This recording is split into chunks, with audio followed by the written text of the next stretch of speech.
বক্তব্য নিয়ে আছেন হযরত মাওলানা মুফতি সৈয়দ মোহাম্মদ রেজাউল করিম পীর সাহেব চরমনাই।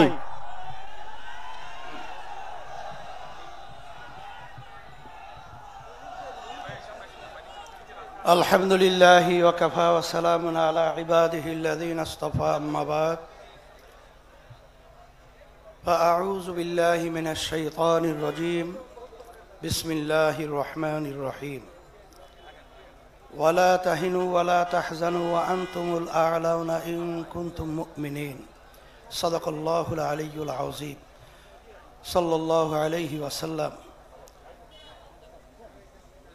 বাংলাদেশ খেলাফত মজলিস আয়োজিত আজকে সাধারণ সভার সভাপতি ও খেলাফত মজলিস আয়োজিত আজকে সাধারণ সভার সভাপতি, মঞ্চে বিভিন্ন পর্যায়ের জাতীয় রাজনৈতিক দলের নেতৃবৃন্দ সহ সাংবাদিক ভাইরা, সামনে বিশেষ করে যারা উপস্থিত রয়েছেন, বাংলাদেশকে একটা কল্যাণ রাষ্ট্র প্রতিষ্ঠা করার আগ্রহে আমরা যারা কাজ করছি। কথা বেশি লম্বা বলার মতো সুযোগও নেই, দরকারও নেই। গুরুত্বপূর্ণ আলোচনাগুলো আলহামদুলিল্লাহ চলে এসেছে। তবে আল্লাহর শুকরিয়া আমরা বারবার আদায় করছি, জুলাই আগস্ট 5 তারিখ যে ফ্যাসিস্ট আমাদের দেশ থেকে পালিয়ে গিয়েছে, আমরা কিন্তু আব্বাজান রহমাতুল্লাহি আলাইহি তার একটা কথা যে আওয়ামী লীগ কিন্তু আসলে মূলত ভারতেরই সরকার ছিল। তার সমস্ত কার্যক্রমগুলো এবং যত তাদের পরিচালনায় আমরা লক্ষ্য করেছি, ভারতের সুবিধাই তার থেকে প্রকাশ পেয়েছে। বাংলাদেশের কোনো কল্যাণ তার থেকে আমরা দেখি নাই। যাই হোক, আসলে বাংলাদেশের মধ্যে ইসলামী নীতি আদর্শ এটাই যে আসলে বাস্তবতা, সেটা কিন্তু আওয়ামী লীগ, বিএনপি সহ অন্যান্য যারা রয়েছে তারাও কিন্তু অনুভব করে।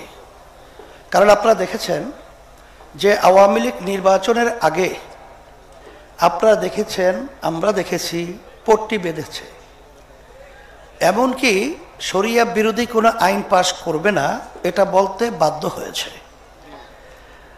বিএনপি কিন্তু ইসলামের মূল্যবোধের সরকার বলতে বাধ্য হয়েছে।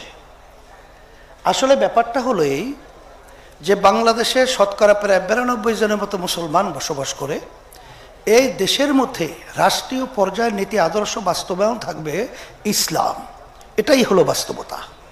আলহামদুলিল্লাহ, আল্লাহ শুকরিয়া আদায় করছি যে আগে পরের যে অবস্থানটা ছিল, বর্তমানে অবস্থানটা আলহামদুলিল্লাহ অনেকটা পরিবর্তন আপনারা দেখেছেন। কারণ আজকে খেলাফত মজলিসের এই মজলিসের মধ্যে ইসলামী আন্দোলন বাংলাদেশের দায়িত্বশীলরা এসেছে, অন্য অন্য ইসলামী দলের দায়িত্বশীলরা এসেছে, বিভিন্ন পর্যায়ের। আলহামদুলিল্লাহ আমরা কিন্তু মনের দিক থেকে অনেকটা ঐক্যের কাছাকাছি চলে গেছি এবং বাস্তবতাও কিন্তু তাই। আর বিশেষ করে আমি ধন্যবাদ জানাই খেলাফত মজলিসের আমাদের সম্মানিত আমির, মহাসচিব সহ, তারা কিন্তু এই ঐক্যের ব্যাপারটা অত্যন্ত গুরুত্ব দিয়ে তারা কাজ করতেছিল। তা বাংলাদেশ খেলাফত মজলিস সহ তারাও কিন্তু গুরুত্ব সহকারে কাজ করছে। জমিয়ত উলামা ইসলাম সহ আমরা কিন্তু আলহামদুলিল্লাহ অনেকটাই পরামর্শ ভিত্তিক, অনেকটাই কিন্তু আমরা কাছাকাছি চলে এসেছি। আমরা দোয়া করি, দোয়া চাই আমরা যেন সবাই একত্রিত হয়ে ইসলামের পক্ষে আমরা যেন একটা আওয়াজ তুলতে পারি এবং আশা করি আল্লাহর মধ্যে পারবো ইনশাআল্লাহ। আর সাথে সাথে বিএনপি সহ অন্যান্য যারা রয়েছেন তাদেরকে বিশেষ করে আমি বলবো যে 53 বছরে আমাদের দেশ যে আদর্শ এবং যারা পরিচালনা করেছে, সুন্দর একটা ধারা এ দেশের ভিতরে কিন্তু বাস্তবায়ন হয় নাই। আপনারা দেখেছেন যে ফ্যাসিস্ট প্রায় 15.5 বছর পর্যন্ত যেভাবে দেশ পরিচালনা করেছিল সেটা আমরা সবাই ভুক্তভোগী। কিন্তু এই যে অন্তর্বর্তীকালী সরকার, এরা কিন্তু আসলে অনেকটাই রাজনৈতিকভাবে আমি বলবো অনভিজ্ঞ, বিজ্ঞ নয়। তারা আমাদের এই ছাত্র জনতার এক কথায় হাজার হাজার শহীদ হয়েছে, পঙ্গু হয়েছে, চোখ হারিয়েছে, তাদেরই কিন্তু একটা ফসল অন্তর্বর্তীকালীন সরকার। আমি ডক্টর ইউনূস সাহেবের সাথে যখন আলোচনা হয়েছিল, প্রথমে আমি বলেছিলাম যে আপনার মাথায় বিষয়টা রাখতে হবে যে দেশের ভিতরে শতকরা 92 জনের মতো মুসলমান বসবাস করে, এই দেশের ভিতরে এদের প্রতিনিধির দায়িত্ব পালন করে সম্মানিত ওলামায়ে কেরাম। তা আপনাদের কার্যক্রম পদক্ষেপ কথার ব্যাপারে খুব সতর্কতা থাকতে হবে, কারণ আপনারা যে জনগণের সহযোগিতার মাধ্যমে যে আপনারা সরকার পরিচালনা করছেন, এত জনগণের সমর্থন নিয়ে বিগত যুগ যুগ ধরে কোনো সরকার দেশ পরিচালনা করে নাই।